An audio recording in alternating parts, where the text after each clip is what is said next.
أعوذ بالله من الشيطان الرجيم. بسم الله الرحمن الرحيم. يا أيها الذين آمنوا لا تتخذوا الذين اتخذوا دينكم هزوا ولعبا من الذين أوتوا الكتاب من قبلكم والكفار أولياء واتقوا الله إن كنتم مؤمنين.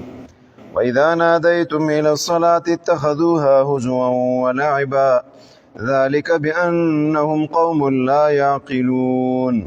قل يا أهل الكتاب هل تنقمون منا إلا أن آمنا بالله وما أنزل إلينا وما أنزل من قبل وأن أكثركم فاسقون. رب د دې ایتونو ما قبل سره مخکې ایتونو کې بیان د منع د موالات د یهودو سره به دوستاني نه کوئ. لا تتخذوا اليهود والنصارى اولیاء، اهل کتاب سره به دوستاني نه کوئ. نو په دې ایتونو کې وجه د منع ذکر کوي. یهودو او نصاراو سره اهل کتاب سره دوستاني ولی منع دي؟ دوستانه ور سره ولې نشي کولای؟ نو په دې ایتونو کې د هغې جواب ده. الله فرمایي یو وجه د ممانعت دا ده چې دا داسې خلک دي چې تاسو دین پورې ټوکې کوي، تاسو دین پورې استهزا کوي، لوبې کوي. نو چې کوم سړی تا دین پورې ټوکې کوي، تا دین پورې استهزا کوي، نو هغه لایق د دوستاني نه ده چې هغې سره ته دوستانه وکړي. او بیا یې دو مثالونه ذکر کړي دي. مؤمنان دوی به څه کله اذان کولو نو دوی به اذان پر ټوکی کولې. یو روایت کې راځي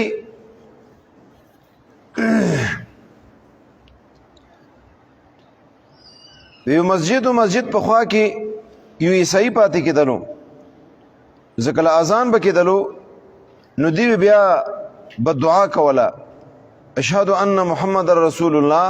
چې کله به مؤذن دا وویل نو بیا به دی بدعا وکړله، قد حرق الکاذب، اوده سوځولی شي دروغجونکی، چې کوم دروغجونکی هغه د وسوځولی شي. مقصد یې دا و چې موږ خو رښتیا یو، دوی کومه خبره کوي چې محمد دا د الله رسول د دوی خو دین انکار کولو. نو بدعا به وکړله قد حرق الکاذب، اوده سوځولی شي کاذب دروغجونکی سړی. الله شان ته ګوره، دغه کوم عیسایي نصراني په کور کې ودو او د ټوله کورنۍ ودوه. نو یو وړوکی منګک ولګېدلو، هغه په خولې کې اور راواخیستو، کپړې ته اور، کوم ځای کې اور هغه ځای کې کپړې ته اور ورکړلو، دی راکش کولو، کوم ځای ته کې بسترې پرتې وي، سامان پروت و، هغه ځای ته یې د اور ورسولو. دې طریقې سره کور یې مو سوځېدلو او کور کې چې څومره کسان و بشمول یې دغه عیسایي د ټول وسوځېدلی. دوی به اذان به څه واورېدلو، دوی به بیا ټوکې کولې اذان پورې. همدې طریقې سره چې کله منځه ته به دوی ودرېدل، چا به ویل چې ودرېدل، بار به دغه اهل کتاب یهود نصارا دوی ناسو، یو ورکې ویل چې بیا ودرېدل، بل ورته چې را ولاړ نه دي ودرېږي، چا ورکې ویل چې نه رکوع ته لاړل، چا به یې سجدې ته لاړل. داسې طریقې سره استهزا او ټوکې به یې کولې. الله تبارک وتعالی فرمایي وی کم قوم کم خلق چې هغه تاسو دین پورې ټوکې کوي، لوبې کوي، هغه قابل د دین دي چې تاسو هغې سره دوستاني وکئ. نو په دې ایتونو کې وجه د ممانعات ذکر کوي. او د مؤمنانو سره او د دین سره دوی ولې نه لګېدله؟ مؤمنانو سره ولې نه لګېدله؟ مؤمنانو سره ځکه نه لګېدله چې په دوی کې دوه کارونه وو. یو دا چې دوی په الله باندې او الله رسول باندې ایمان و، په ورځ د آخرت باندې ایمان و. او دویم صفت په دوی کې دا و چې دوی کې اطاعت شعاري وه، دوی د الله او د الله رسول صلی الله علیه وسلم کامل طریقې سره اتباع کوله. دا دوه شیان په دوی کې موجود وو. او په یهودو او نصاراو کې نه ایمان په الله او ایمان په رسول، الله باندې ایمان خو لیکن نبی علیه السلام د ایمان د دوی نه و. او نه په دوی کې اطاعت و، الله اطاعت نه کولو، تورات اطاعت نه کولو، دغه دواړه صفتونه ورکې نه و. نو په دې ایتونو کې الله تبارک وتعالی دغه وجه ذکر کوي.